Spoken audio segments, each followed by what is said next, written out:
Bienvenidos a nuestro canal. Hoy abordaremos un tema sensible e importante, la situación en Sudán y el papel de los Emiratos en el conflicto en curso.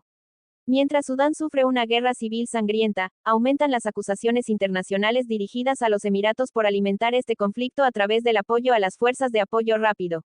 Según un informe de Amnistía Internacional, los Emiratos están involucrados en el suministro de armas avanzadas a estas fuerzas, lo que constituye una violación del embargo de armas impuesto a Sudán. Estas armas han aparecido en los campos de batalla, lo que complica aún más la crisis humanitaria en el país. En este video, discutiremos cómo estos eventos afectan al pueblo sudanés y cuáles son las posibles repercusiones a nivel regional e internacional. No olviden suscribirse al canal, dar un like, si les ha gustado el video y compartir el contenido con sus amigos. También les invitamos a activar la campana para recibir todas las novedades. Queremos escuchar sus opiniones, así que dejen sus comentarios abajo. Comencemos a explorar juntos este asunto complejo.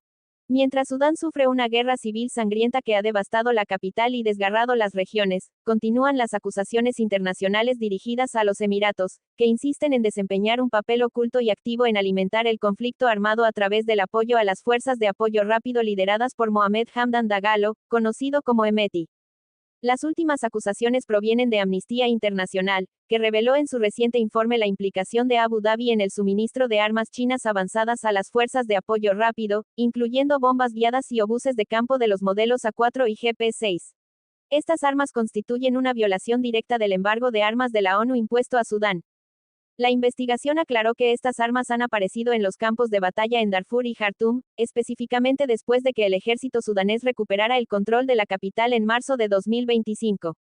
Lo más importante es que los Emiratos fueron el único país que importó estas municiones de China en 2019, lo que apoya la hipótesis de que las reexportaron a las fuerzas de apoyo rápido.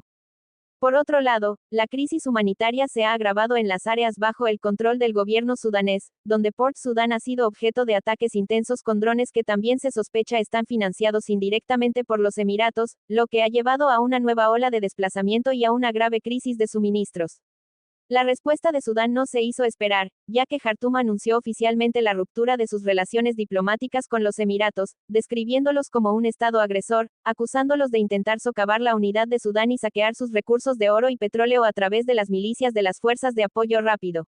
Al mismo tiempo, los Emiratos se negaron a reconocer esta decisión, lo que provocó una fuerte burla diplomática sudanesa y se consideró un desprecio explícito a las normas internacionales.